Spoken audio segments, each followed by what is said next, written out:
welcome to the Mental Margarita Show. I have Mooch's Munchies, Kelly and Casey from Mooch's Munchies. They're the owners of a wonderful store that makes local made pet treats and so much more. And I'm excited because we're going to get to talk about one of my favorite topics, which is our furry friends, our furry parts of the family that are just as important to us as our children and everyone else. For some of us, they are our children. Yeah. Yes, and they have nothing but love and companionship to give us, and they are just so special. Yep. So welcome. We're so glad to have you. Thank you. Thank you. Great to be here. You both hail from California. Yes. That is home state for both of us. Casey, yeah, different parts. You came from the northern part of the state. Kelly, you came from Southern California, girl, San Diego.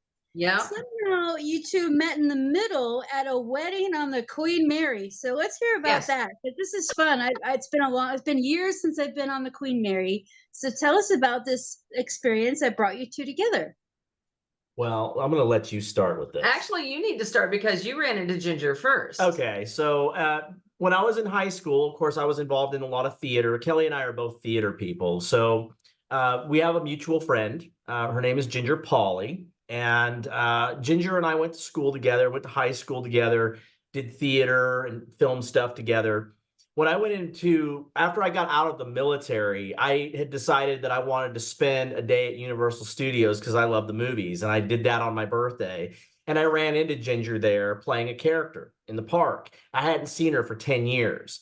So we reconnected and she told me she was getting married on the Queen Mary and she wanted to invite me. So I was like, I would love that. It was a 20s, 30s themed wedding.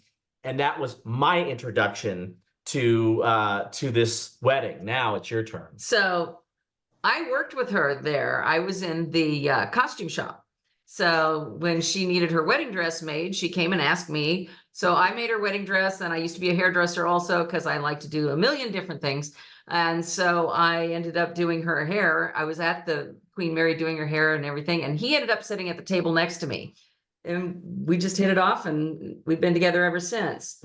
She's since gotten divorced and married somebody else. Yeah. But we were thankful, for the opportunity. So Ginger was the common link, between the two of us getting together. And still one of our absolute best friends. And still, yes. And she's, we love her to death. And she brought the best thing ever into my life. So I'm very fortunate. That's wonderful. It's meant to be. Not everyone gets to meet their soulmate, and everyone's story is just so fascinating, and the turn of events and how many times we cross paths and all those things that happen. It's just amazing. That was in 2007. So here we are. Yep. So shortly after that, you relocated to Las Vegas. Mm-hmm. Yes, she dragged me out here kicking and screaming. I did not want to come out here at all.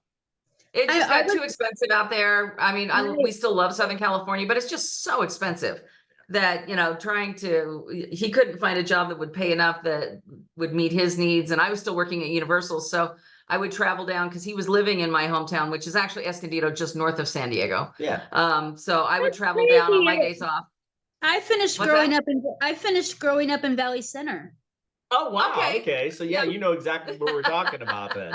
So just up the hill. And then I transplanted to Las Vegas in 2004. So. Okay. So that's a few years before us. Yeah. So, yeah, I had lived here previously in 97, 98 with my ex. And so when I told him, I'm like, look, there's lots of jobs out there. He had already dealt with cards a lot because he does magic. I used to be a close-up magician when I was in the military, and bar magic was my specialty. So I knew how to handle cards. So I'm like, come learn how to be a dealer. There's money to be made out there, and then we can rents are cheaper, and we could, it was just a good idea. So fast forward, you went on a vacation. You're cruising up and down the California coast. You happen to see one of the familiar sights that we see in small communities, dog bowls and pet-friendly areas where you can take your pets and enjoy. There was something missing. What was missing that changed it all, that inspired this? One of our favorite vacation places is Cayucas, California, just north of Morro Bay. and it's absolutely gorgeous. It's this tiny little spit in the road town that rolls up the sidewalks at 7, but all of the businesses there have they all have a bowl of water outside their front door for all the dogs that people walk up and down, and they're allowed to bring them in the stores and that kind of stuff. And we were there and we were just, joking around, and there's a place there called the Brown Butter Cookie Company. And if you ever get a chance to go there, you got to get one. Their cookies are amazing, but it's right down, not far from the pier. And across, there's an empty space across from the street from it. And I told him, I said, it'd be so much fun to get that, because I'm like, there's no dogs, there's no pet store here. There's all these dog bowls and so dog friendly, but there's no pet store here. I said, it'd be so much fun to have a pet store here and, put it across the street from Brown Butter and make dog cookies and go, the sign in the window say, hey, well, you got one, and it was just a fun idea that we threw around and didn't think any more about it. We went to bed that night. I woke up the next morning, and as I was laying there in bed, I went, we could call it Mooch's Munchies. So yeah, Mooch, by the way, is one of our dogs. So we came back here and we just kind of kept playing around with the idea. And because we had a Boston Terrier named Abby, who had issues with pancreatitis, and then she was developing Cushing's disease and all kinds of stuff, we needed some healthier treats for her. We'd already been feeding her. I'd been cooking their food for a long time, and but I didn't think about the treats until her health started getting worse. So I started looking at labels in the store, and as I did that, I'm like, this isn't even food. There's no food in it. It's all chemical and processed and garbage. And so that was when I started coming up with the idea for the recipes, and I developed my own recipes. I made them, and then I started handing them out to friends and family and neighbors, going, here, feed these to your dogs. Tell me what you think. Did they like it? Did they not? I tried a few recipes that worked, some that I said, maybe not. But eventually we've ended up with 11 different flavors and several different sizes, so that, because a lot of times the little bitty dogs get forgotten and get overfed a lot of calories because the treats are too big. But you give them a whole one, because it's like when you hold it in your hand, it doesn't seem that big. But when you give it to the little tiny dog, all of a sudden it's like, holy crap, I just gave them a plate full of food. So we do everything from our little trainer treats, which are little tiny sizes that fit in a Furbo, Yes. to I've got some that are about 2 inches across that are for the bigger dogs. So. Yeah.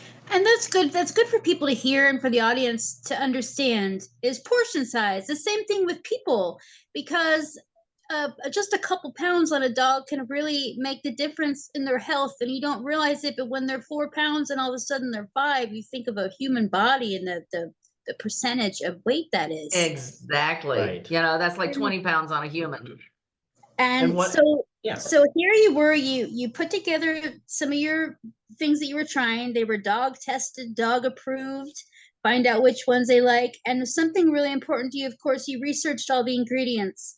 So Absolutely. let's talk about ingredients, because it is important. And I really want you to educate us on, what are we looking for? What do we want? There's enough, like you said, garbage. So what do we want to go to? What are we going to find in your treats that need what to... I want to start with is there was a documentary we watched called Pet Fooled, Fooled, Pet Fooled. You can find it out there, and that started us down the rabbit hole of not only nutrition, but how to read labels on packages and all that stuff, and figure out what's going on. It used to be that 1 in 10 dogs would get cancer in their lifetime, and now it's 1 in 2. And a lot of it, I firmly believe, has to do with the foods we feed them. We're giving them over-processed junk that has been so beaten down that they have to then add all these vitamins and minerals back into it. Well, they're not getting anything of nutritional value out of it. And so first thing we did was we went gluten-free with it. And I know a lot of people are like, okay, you're taking it to extremes. The reality is dogs don't process wheat well. No, they don't. Their guts are very short. Yeah, their guts are much shorter than ours. So a lot of times when the dog's having a hard time processing that, you're going to get stinky gas. You're going to get, a lot of health issues with it, where they're just not, because when they're passing it, it's still breaking down. So that's why it's very stinky. I mean, let's face it, poop is stinky, but we discovered once we got Abby especially and Mooch off of the wheat that it was not nearly Abby being a Boston Terrier, they are known for being able to clear rooms. Yeah. She was still noisy, but she didn't kill us with the stench anymore. And it really does make a difference. And we've had a lot of customers that when we tell them that and they come back and they go, oh my God, it made a difference. And it's like, yes. And a lot of the major brands of pet foods out there, especially some of the really popular ones and some of the ones even that you get from your veterinarian, start with corn and wheat, and which are both just fillers. There's really not a lot of nutritional value, but it's cheap. And that's why they put it in there. And that makes up the chunk of the weight of the food. So, and that's the other thing too, is the way when you're reading nutritional labels, everything is listed by weight. So the heaviest stuff goes up at the top and then it goes down from there. So if corn and wheat is your first ingredients, that means that's the majority of what the food is. So they're not getting anything that's going to be the top nutritional value to them. And that's something that once you start learning all this stuff, it just makes your head spin. But we went with the gluten-free. Back to what the original question was here. We went with the gluten-free, and then I started, I use as many organics as I can. I use organic eggs. I sweeten with organic honey. Organic bananas. Yeah, the banana and peanut butter banana treats have organic bananas in them. We have 2 treats that are made with chicken, but I use freeze-dried chicken breast. It's basically, I buy it in the cans. It's the same stuff survivalists use. I grind it up into a powder and bake it into the treat. So it's actual food. And we make sure everything that we do is something that is actually good for the dogs. We have peanut butter and carob. We call them muddy bones and muddy paws. And carob tastes like chocolate, but it doesn't have the theobromine in it and the caffeine that's going to make the dog sick. So if you have a dog that keeps going after your chocolate, this is a great substitute and will satisfy their itch without causing a problem or sending them off to the vet. Yep. We do gingerbread. I started out with it for Christmas and then a few years back, and it was so popular that I now do them all year long. Our little gingerbread men. But it's dog safe gingerbread because most people don't realize that nutmeg is an hallucinogen to dogs. So Wow. if you give them regular gingerbread, you're giving them something that's got a hallucinogen in it. So they may or may not react to it, but you don't want to take the chance. So especially around the holidays. Yeah. Right. Especially around the holidays, if you've got little kids in the house that aren't, the dog isn't used to, and you've given them something that's making them a little wacky, you could end up with an injury and just a very unhappy holiday. So we always specify that our gingerbread is dog safe. So things like that we just really look out for. And even because I wanted to go low fat with the treats, because again, for dogs with stomach issues and pancreatitis issues, things like that, you need low fat. So I don't put any added oils in them. They are all double baked like biscotti because I do not put preservatives other than that they have basic cookies, salt, and baking soda in them. So to keep them from spoiling, we double bake them like a biscotti. There is a way for people to soften them up if they have an older dog with bad teeth and they need it a little bit softer. We tell them to use the old brown sugar method. Now, I grew up in the country back in the Midwest, between California, and we went back and forth a lot. But one of the old tricks that the old ladies always taught us was if your brown sugar gets hard, you put it in a container with a couple of slices of bread, close it up, leave it overnight, and it'll soak all the moisture out of the bread back into the brown sugar. Well, you can do the same thing with our treats, and they'll soften up, but they won't get soggy. And then after that, you store them in the fridge. Yep. So, I mean, I've tried to cover all the bases. And this is why, you've made a commitment to having a business where the health is the priority, the health of our pets. And, I lost 2 dogs in the last 10 years to cancer, actually 3. Oh dear. Oh, I'm so sorry. And it just goes to show us that, and they get ill now with the same sicknesses that we do. You mentioned when I saw you mention your dog having Cushing's, I thought that was only a human illness. I just, you don't think that they're going to suffer the same things. Yeah, they can get a lot of the same things. A lot of the same ailments. You know, And, pancreatitis is really big with a lot of dogs because again, there's so Mm. much fats and you know, stuff like that in their treats and their foods. Well, and I always try to remind people too, when you think about like corn and wheat, right? The corn, even the wheat that we eat isn't the same as what our grandparents had.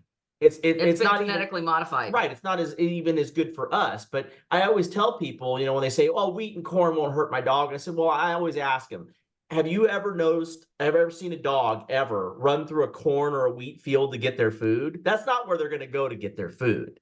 right. And like, oh yeah, that's kind of true. So it's kind of a funny way to make the point that, Because we don't want to come right. across as big snobs about No, it. not at all. No, But we but learned a lot in this right. process. And our pets rely on us to take care of them. Absolutely. Yes. We've taken them out of, and we can't even really look at what a natural environment would be, because we've bred and created different different types of dogs that Hmm.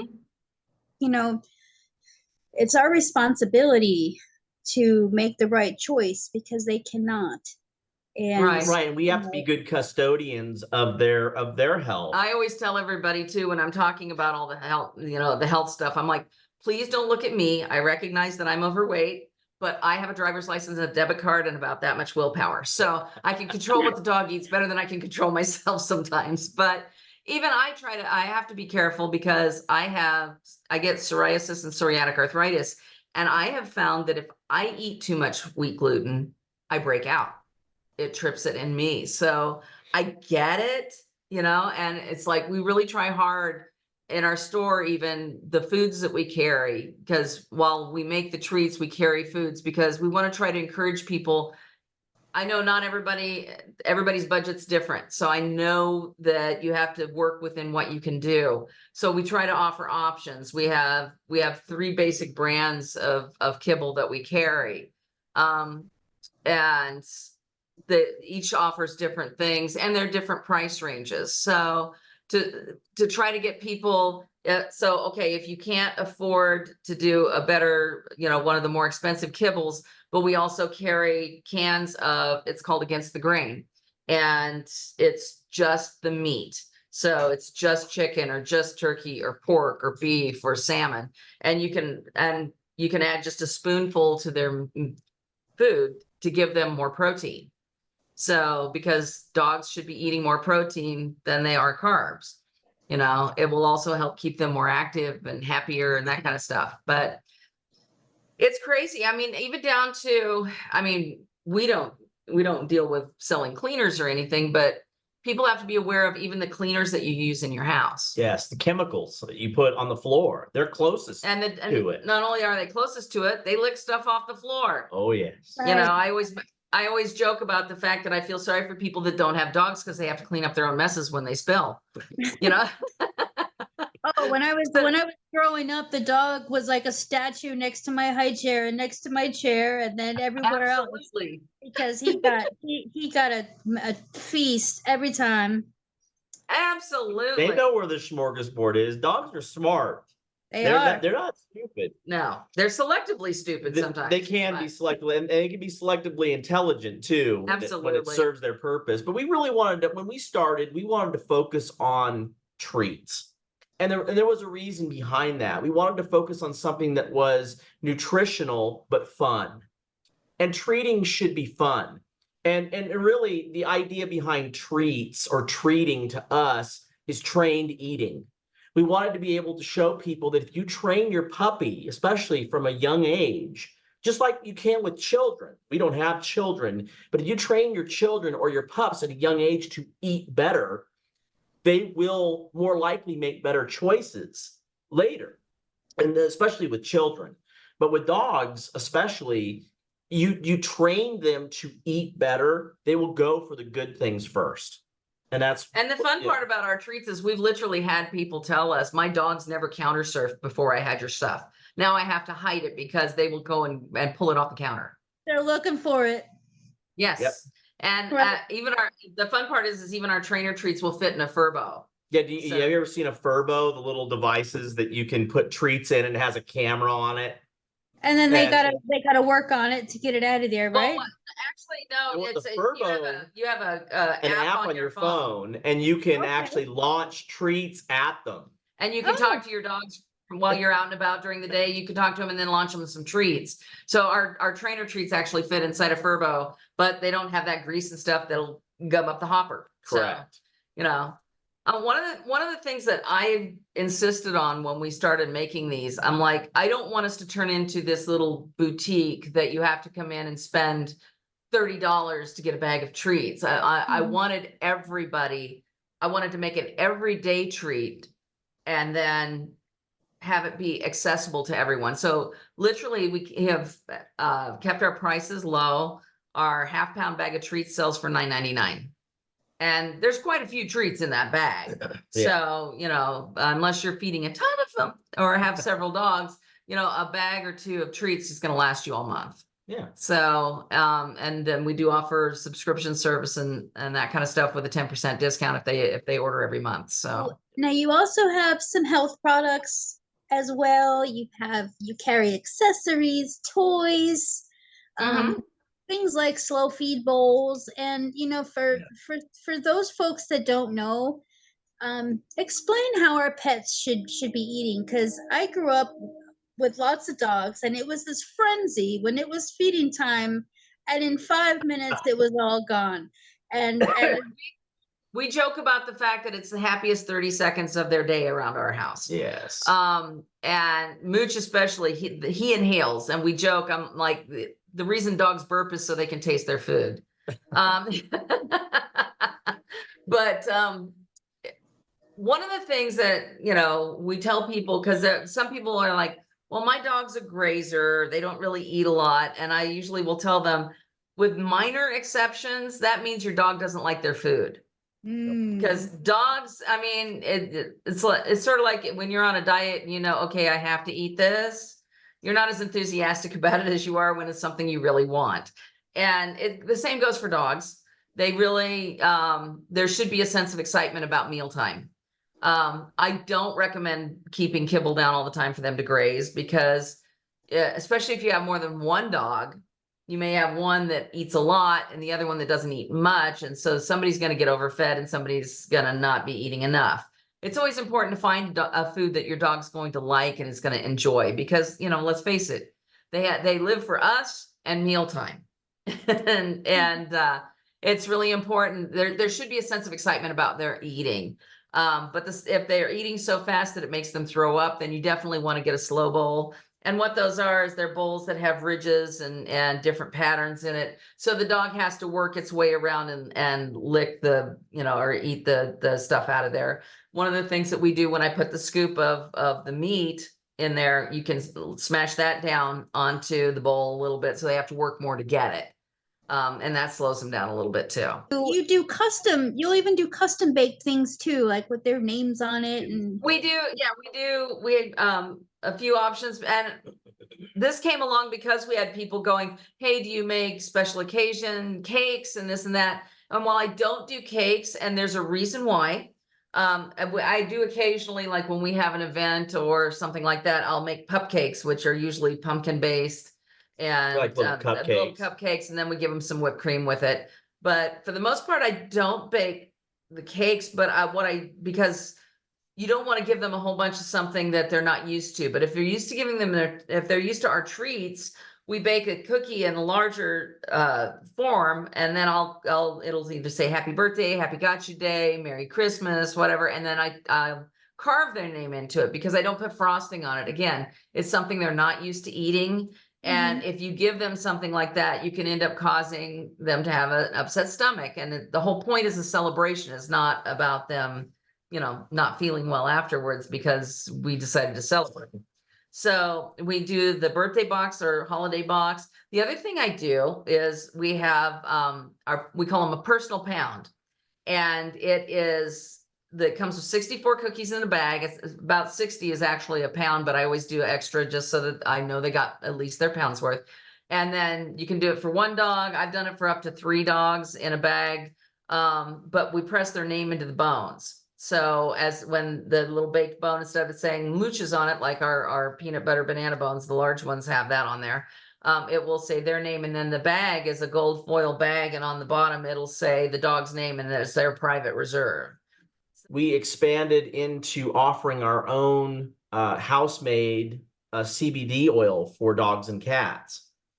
And we actually make it ourselves. It took me several years of doing the research where I was comfortable enough to really take it on, because Well, we waited till the Farm Act went through too, because we didn't want to get in trouble for anything. But I ended up having a friend who was a molecular organic chemist, and she specialized in CBD and infusions with CBD or, other things. So she helped us with the formulation. And when I told her I wanted to do a formula, she's like, well, let's do it. And we just did it. And it's been very successful. So we actually started with a 300 milligram CBD that's suitable for dogs or cats. That's great for just general health.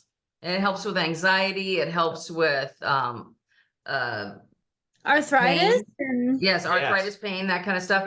We have 3 different formulations now. We have the 300 milligram, 600 milligram, and then we have a 1500 milligram called Betty's Blend. We may not have something that maybe you're specifically looking for. Now that doesn't mean that we're going to give up on you.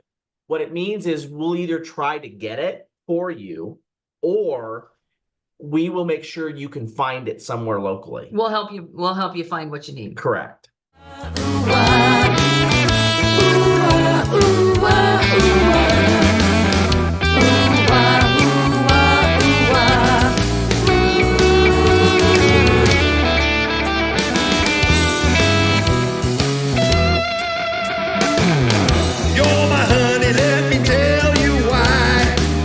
I vow to love you till the day I die. Let me shout it to